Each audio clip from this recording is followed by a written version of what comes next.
Hey everyone, hey, thanks for joining us again. Hey, I'm Jameson Sharp and this is Michael Graeber. And we are listening to the Jiu Jitsu Takedown podcast. We are on episode 3. We're getting an amazing result out there in the community. And that brings us to our topic tonight, and that's the Brazilian Jiu Jitsu community, not only here in Kansas City, but across the nation and world. Because it's very interesting. The camaraderie is just phenomenal between all of us. And, specifically, we're going to talk about travel and, going to different dojos or senseis who know each other and started out the evolution of the community. And that's what we're kind of talking about. Right, Chief? Yes, sir. All right. So, anyways, first things first. I don't know if you guys know or not, but a long time ago, the Gracie Jiu Jitsu and Brazilian Jiu Jitsu community was very closed doors.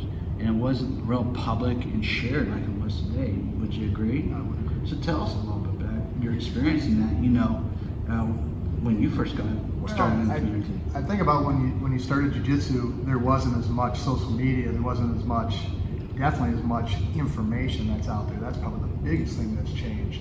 And it was more tight-knit, like any martial art. It was the techniques and everything were more well guarded. Right.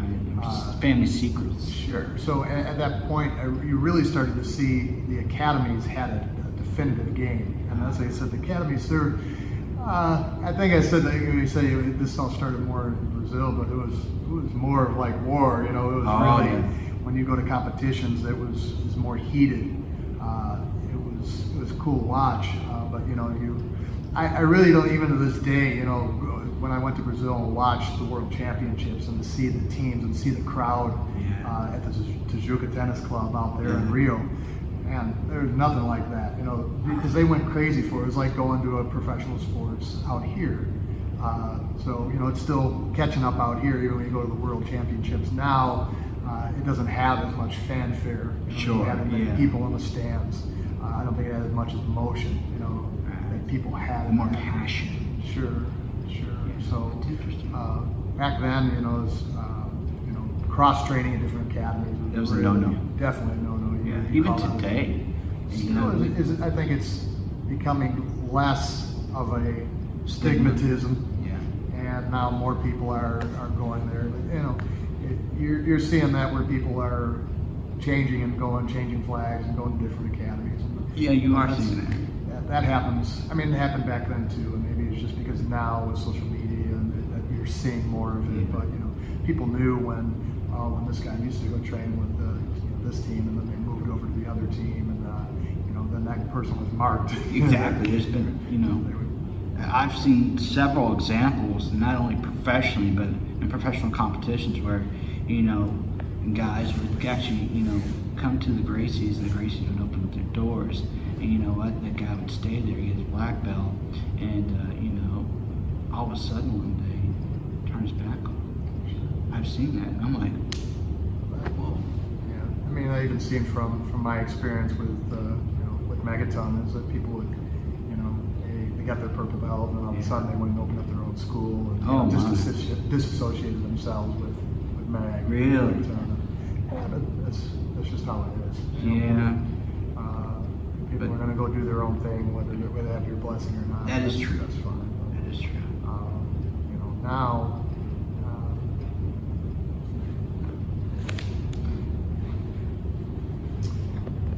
Now, here in the Kansas City community, everything started at BJJ, right? Well, BJJ is the longest running academy that's out here, and it had this revolving door of black belts. If I can get it right, I wasn't here during the initial start of it, but I might forget some names, but off the top of my head, I know there's somebody that Jesse Hernandez trained with, and I can't remember his name off the top of my head.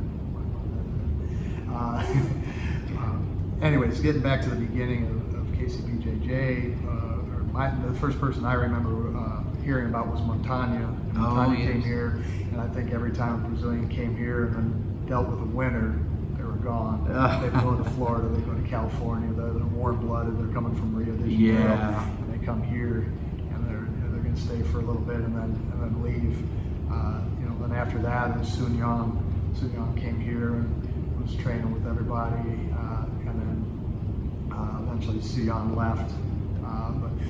Again, you get to see these guys. I got a great picture of Sion and Jason and Travis Conley and I, kind of all after training one day together. And just is that good picture that I always have in my head, just one of the great times that happened. Somebody come back. That's one of the other things of just, people moving or going away and then coming back. That's something, a repeated theme in Jiu-Jitsu, Sure. Even ourselves here at Humaita, is that we had a lot of good people, and for what reason or other, I'm moving or I'm going to school or I got a job or I moved a little bit too far away to really make it here. And it just happens. It's part of life. And again, I try to stay on that mindset of, you got to be grateful for having them there the whole time you did, and then, wish them the best, But every once in a while, the door opens and you look and it's somebody from your past that's trained with you now, with us being here almost 6 years, so it's like, our friend Bill, who came here, is a blessing to us because he came from California. He used to train with a team out there, and then he moved here. He started training with us, then he moved to Boston. Now he's coming back here for a little. He's actually getting married here, and of course he's getting married in Kansas City.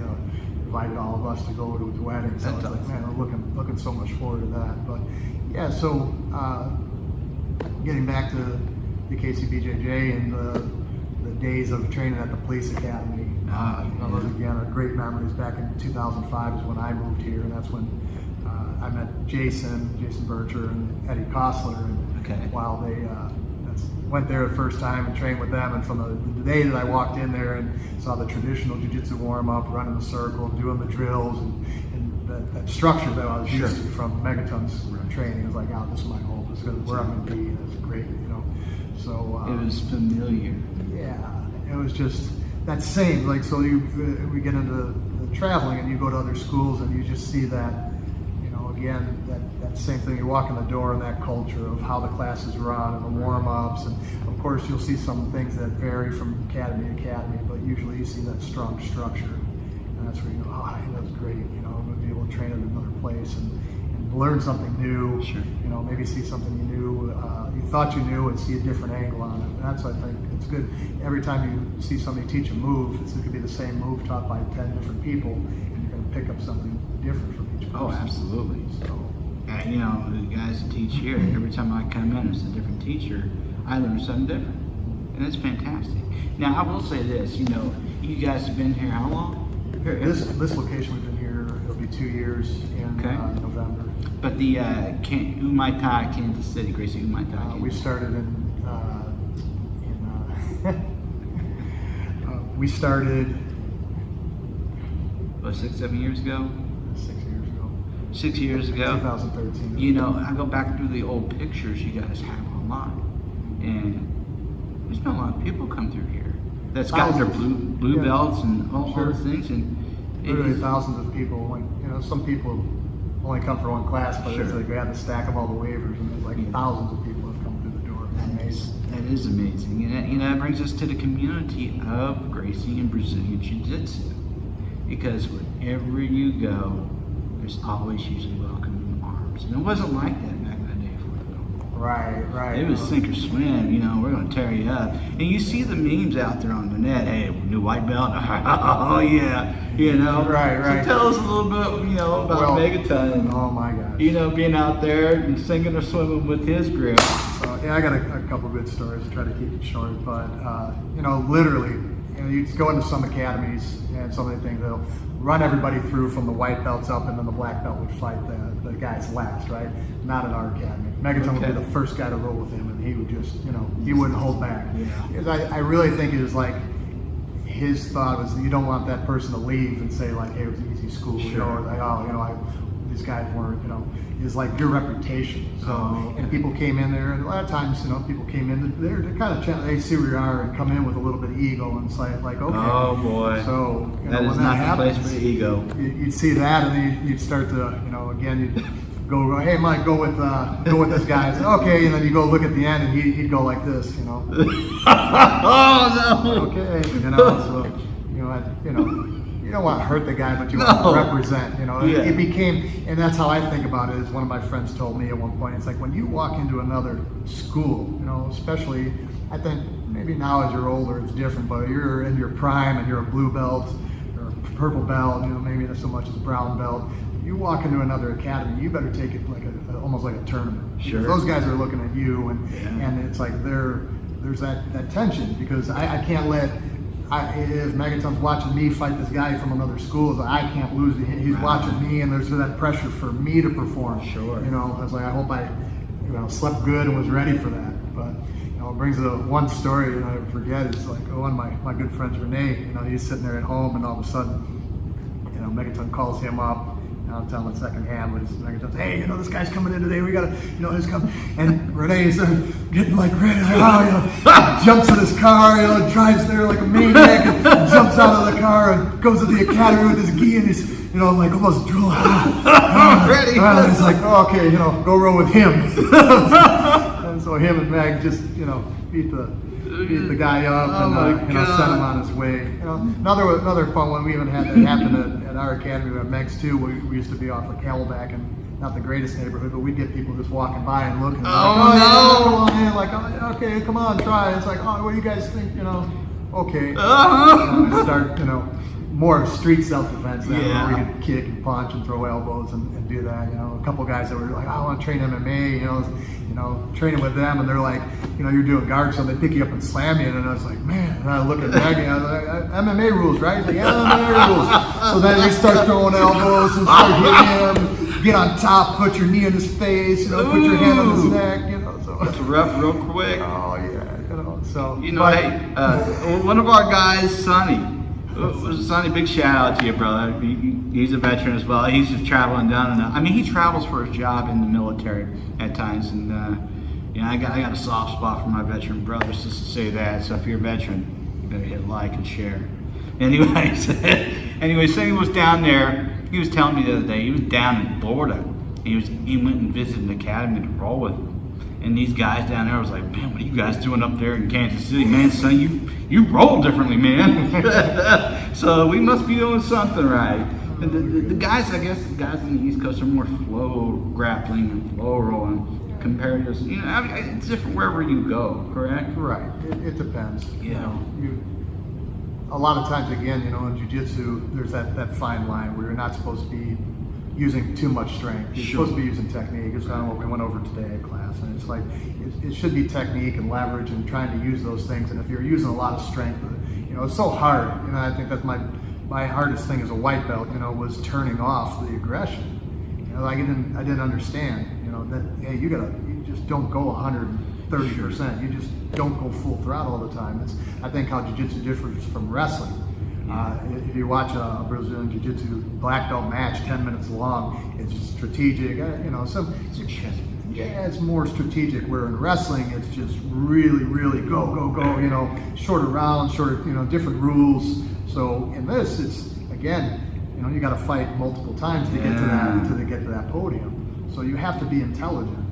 You have to fight strategically. Sure. And if I'm up on points, I'm not going to take more risks. If I'm down on points and there's a minute left, I got to go all out. I got to give everything, because if I lose, I go home. It's always typically, definitely for the major competitions, a single elimination. So. Yeah, it's interesting that we got a couple of new guys here that God bless. I like all the new guys that come in. We attract really great people that come here, by the way. And they come in and they're all psyched up and they're happy to be here and really excited to get in there and start learning jiu-jitsu. And I'm all for it, right? And I'll partner up with them. And hell, I'm almost 40 years old, and you know what? They hit me with some technique, and I'm like, whoa, man, you're going too fast here. You need to slow down and relax. And we got some go-getters, but I think you'll see that wherever you go. People come in and they're excited, they're happy to be there, and they're really zealous to get started and start learning. Anyways, I guess that's wherever you go, though, right? Wouldn't you agree? Yeah, sure. Yeah. So that's interesting. So next topic we're going to kind of cover here is, if you are in the BJJ world or Gracie Jiu Jitsu world, traveling for tournaments, competition, you never see aggression. Tell us about what you see when you've traveled for even like tournaments or wherever you've gone. You've got some I say you don't see aggression. It is different. You know? Sure, in the competition. But well, that's what some people is like. Some people who don't compete or why compete, and it's just different. And it's just eventually, you know, if you're out there enough, then people start to learn. But that's the best thing is to go against somebody who doesn't know your game. Yes. Because when you train in the academy, then people start, oh, he likes to do this. Oh, you know, it's like when I first came here, it's like, oh, I like to do this certain pass, megaton pass, the knee split pass, and you know, then all of a sudden people are like, well, how do we beat this? You know, get together behind your back and say, hey, what are you gonna do when he does this?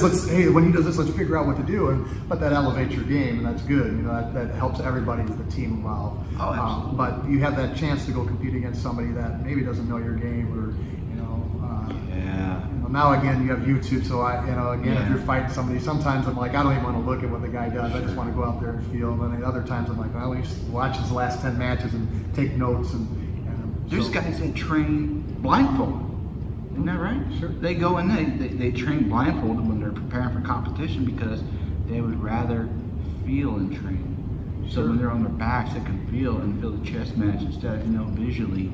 They can see it in their mind instead of in front of them. It just makes them more, I guess, they're just. Well, one of Megaton's tournaments that he put on, the guy who took first, maybe a brown belt at that time, was blind. And the only thing that they did different is when they started the match, they just let him get the collar so he knew where they were. Sure. He was phenomenal. Awesome. And that was sometimes like we even trained like that, like turn the lights off, and it's like, okay, people are into each other a little bit more, but again, if you turned off your sight, then your other senses are enhanced. Sure. So now, a lot of times we do that. Just even close your eyes just to kind of feel what's happening rather than, your eyes can deceive you. That's a great way to train if you're preparing for a competition or tournament. Absolutely. And of course, I don't know anything, but only what I've been told, what I've been taught, what I've been shown, I can repeat.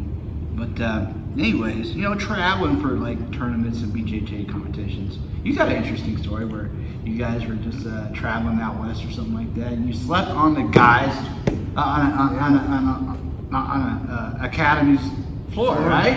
Yeah, that's all you need, really. Yeah, this is when we're trying to save money, and it was my first tournament. It was the California State Championships, I think 2001. Joe Moreira put it on. Megaton was friends with Joe Moreira.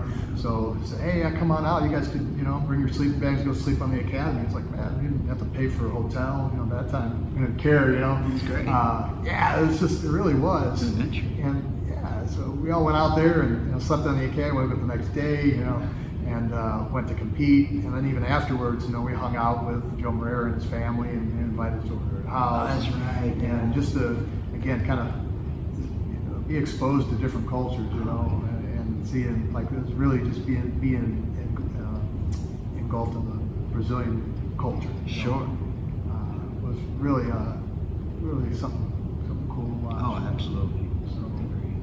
Not too long ago, I was down there in Brazil, and I stopped by Gracie's place down there, and that's when along the ways I ended up here. But anyways, wherever you go, and you are in this realm of BJJ or Gracie Jiu Jitsu, you're going to have a friend. You're going to have people out there interested in it, and you're going to have a place to train. And then you make friends. Your friends, exactly. I've never been a Facebook guy. I just recently signed up because I'm doing stuff at the academy, and I want to be close to you guys. And you know what? Out of nowhere, two of the Gracie Humaita guys contacted me out of New Mexico, Gallup, New Mexico. Henry Allen. Got to give a shout out to you, Henry. He's a Team Megaton guy. And he's like, Jameson, you got a place down here to compete with us. When you get a chance, you come down and you're going to compete with us.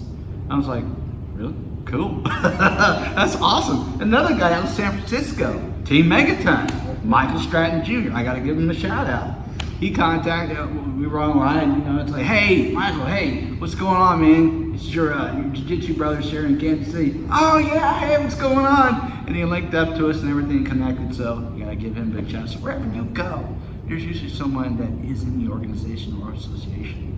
They don't want to have your back, but, they help go in arms for you to come train, which is phenomenal.